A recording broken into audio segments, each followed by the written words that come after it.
Hi guys! Yan, good morning, good afternoon, good evening sa lahat, sa ang sulok man ng mundo. Ayan, so, share ko sa inyo ang video ngayon, pero mag-intro po muna tayo. Ayan, so, yan, mga ano lang po yan, mga view lang, pero, yan, share ko.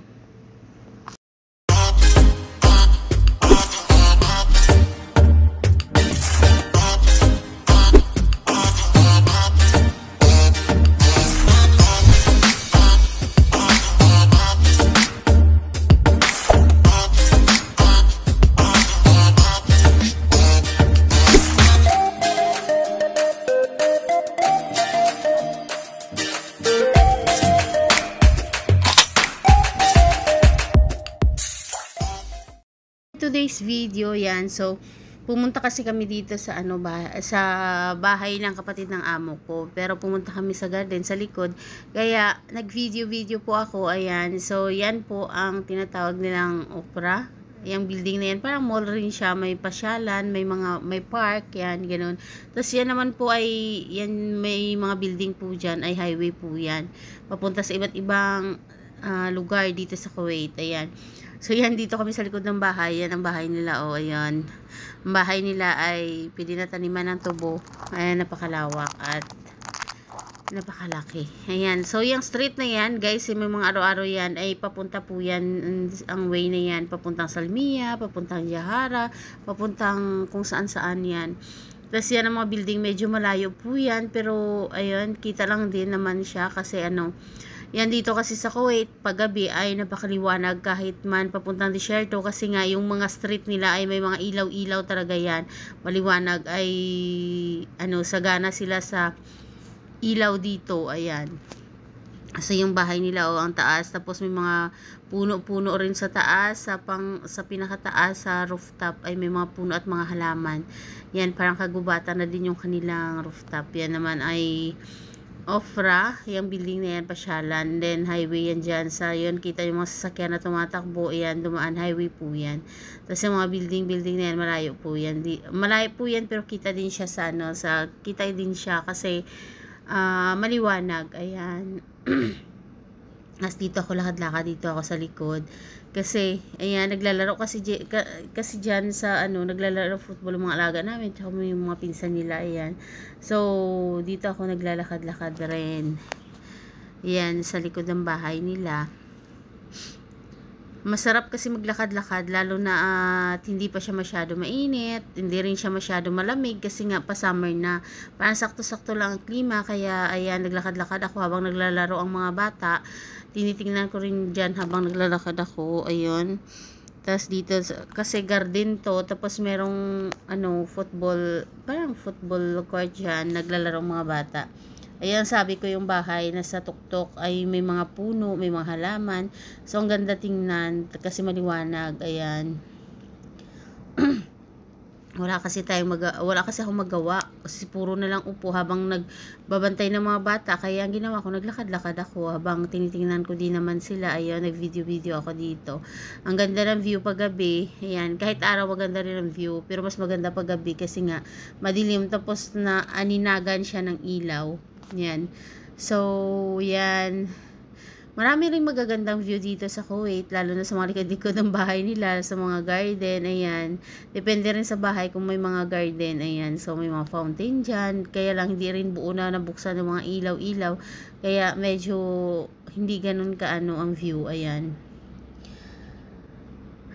So, yan ang view. Itong area na to ay sa Shuek. Malapit ito sa malapit rin ito sa city. Yan. Yang Ofra na yan, yung bandang likod doon. Harap o tawag nito, harap o likod dyan, ay city na yan. Dyan kami pumunta. May yan dyan. May simbahan din dyan ng Katoliko. Tapos seaside banda doon sa kaliwa. Ayan. Tapos minsan kasi pag nagdi-day off, dito kasi doon ako pumupunta, kaya alam ko rin tong area na to kasi nadadaanan namin noon nung pumunta kaming seaside. Sa kabilang kanto lang noon yung Ofra na yun, sa kabilang kanto noon, daanan yun, may simbahan doon ng Katoliko, tapos papunta na siyang seaside. Ayan, so ang ganda ng langit, ang ganda ng view. Ayun, Kasi nabuksan na ng ilaw. Kanina medyo madilim. So, nabuksan na ngayon ilaw. Kaya maganda siya tingnan. Ayan. So, kahit gabi na siya, mga 9 or 8 o'clock, ay napakaliwanag lang. Parang araw lang din sa atin. Parang takip silim lang. Kasi nga, they are abundant sa ilaw.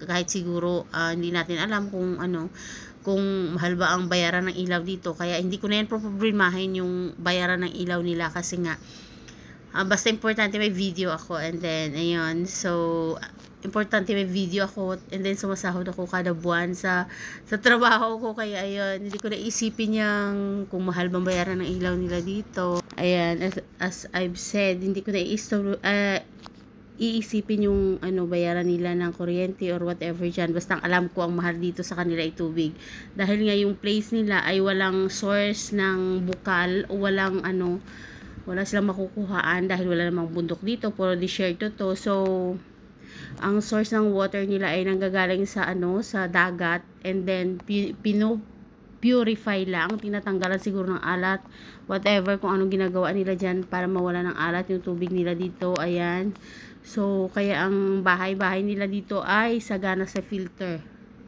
para bukod dun sa filter na pinanggagalingan ay may filter pa sa mga bahay-bahay, doble-doble. Ayan, so safe din, malinis, pati ang lugar nila ay malinis rin. Tapos ang bansa nila ay mayaman, kaya kasi siguro kung hindi mayan ang bansa nila dito, once na mag-summer ay ewan ko lang kung mabubuhay ang mga tao dito. Baka hindi tatagal, baka uunti lang buhay, kasi sobrang init dito pagka summer, lalo nakasagsagan like June, July, May, June, July, yan sobrang init, sobra yan, ilang degree yung init dito. Kaya tamang-tama lang din, mayaman sila, kaya may kahit sobrang lalaki ng bahay nila dito, may pambayad sila sa kuryente, may pangkabit sila, may pampagawa, kasi ang yaman rin ang bansa nila dahil sa langis. Ayan, and then of course sa mga negosyo nila, sa mga trabaho nila, kasi malalaki ang sahod nila dito. Ayan, so ayan, pabalik-balik lang ako. Ayun, habang nagbabantay ng mga bata ay yan, so yan ang nagawa ng walang magawa, nagbabantay ng bata habang naglalaro. So ayun, naglakad-lakad ako, and then kumuha ng video. So ang ganda rin ng ng ulap, kitang-kita ang ulap doon banda, kasi nahahagip rin siya ng camera. Maganda ang ulap, maganda ang panahon kahit gabi. Minsan ang klima dito ay minsan umuulan rin siya papuntang tag-init. Yung kalagitnaan siya ng ng winter and then tag-init. Umuulan siya. Minsan pag winter rin, umuulan na rin. May mga panahon na umuulan, pero sadyang bihira talaga umulan dito. Yan ang klima dito sa sa Kuwait. Of course, part siya ng Middle East, kaya talaga dito mainit. Pag mainit, sobrang init. Pagka winter, sobrang lamig na naman. Kaya pagka mga month siya ng September, yan, start na yan siya ng lamig, and then hanggang March, yan, so start na naman ng init ay April hanggang August. Yan, so parang rin siya, nahati rin siya ang nila, ang season nila nahati rin. Pero iba kasi ang klima dito, once tag-init, sobrang init rin. And then pag winter naman, sobrang lamig naman. Ayan. Pero ang klima nila dito ay bibihira umulan. Pag umulan naman, minsan may kasama siyang ice, yan, maliliit. Minsan may kasama ring alikabok. And then pag mag-sunstorm, tapos masabayan siya ng ulan, ang pangit lang. Kaya mag-ingat na din minsan sa mga nagsasampay sa labas, kasi once na maulan na, tapos may kasama siyang dust o di kaya yellow, dust, ice, yan, ganyan, tapos ulan, pagtingin mo, lalo na pag sinampay mo ay puti, ay Diyos ko, kailangan mo i-washing ng 2 beses para bumalik yung tunay niya na kulay, kasi nga siguradong ang puti mo ay magiging brown. Yan, so naranasan ko na yan, kaya nasabi ko yan. Isang beses, syempre busy tayo, and then itong bahay nila ay saradong-sarado, tapos pag umulan, di mo malalaman sa labas kung di ka makasilip sa bintana, hindi mo alam na umulan pala, hindi mo rin maririnig, kasi ngayon itong bahay nila ay fully air condition, kaya saradong-sarado yung mga bintana. ang mga bintana nila glass, and then pagkasilip mo sa labas, doon mo makita kung umulan o hindi. Kaya pag hindi ka sumilip sa bintana, siguradong yung sinampay mo ay magiging brown pag puti. Ayan, so kailangan mo ulitin ang paglaba kasi nga pagdating ng hindi mo napansin na umulan, sigurado yung labahin mo ulit. Ayan. So, yan ang klima dito sa Kuwait. Ayan. So, paggabi, ang ganda rin naman ng mga views. Lalo na pag area ng, mga industrial. Mostly, mga building siya matataas. Pero pag area ng mga residents, ang mga building dyan, ang mga bahay hanggang 3rd to 4th floor lang yan, and then may basement, ganyan, matataas ang mga bahay dito, hindi yung kagaya sa atin, flat lang. Mostly dito ang bahay, 3 to 4th floor. Ayan. So, merong bahay na minsan extended family, tapos meron namang bahay na sila lang mismo, isang pamilya lang nakatira. Tapos merong bahay rin naman kagaya dito sa bahay ng amo ko, yung sa first floor yung sa lola, and then second floor kami. Ayan, so yan ang tinatawag na extended family. Tapos may mga kapatid, ganyan. So yan, tapos kanya-kanya lang silang pintuan na, tapos yung sa pintuan na yan, ang loob niyan ay may mga kwarto rin, parang bahay na rin buo, pero ayun, yan ang tinatawag na extended family, yung sama-sama yun, nagpamilya na, tas andyan rin, pero meron ring iba na nabukod, yun sila lang, isang pamilya lang. Ayan.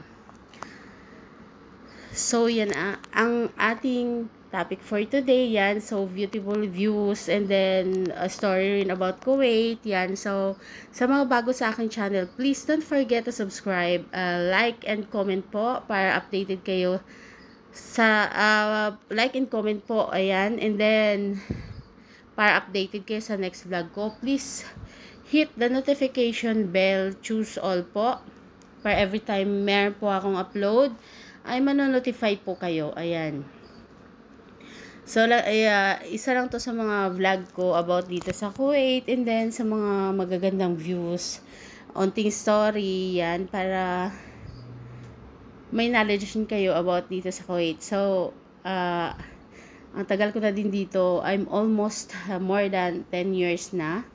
Yan, 10 years na ako dito sa Kuwait. Yan, so, yan lang ang mga kwento. Tumagal ako dito, pero hanggang ngayon wala pa rin akong pera. Kasi ang dami rin gastusan. Then, of course, yan, may pinapaaral na anak. Ayan, so, may binubuhay na anak. Ayan. So, kaya wala pa rin akong pera hanggang ngayon sa tagal ko dito.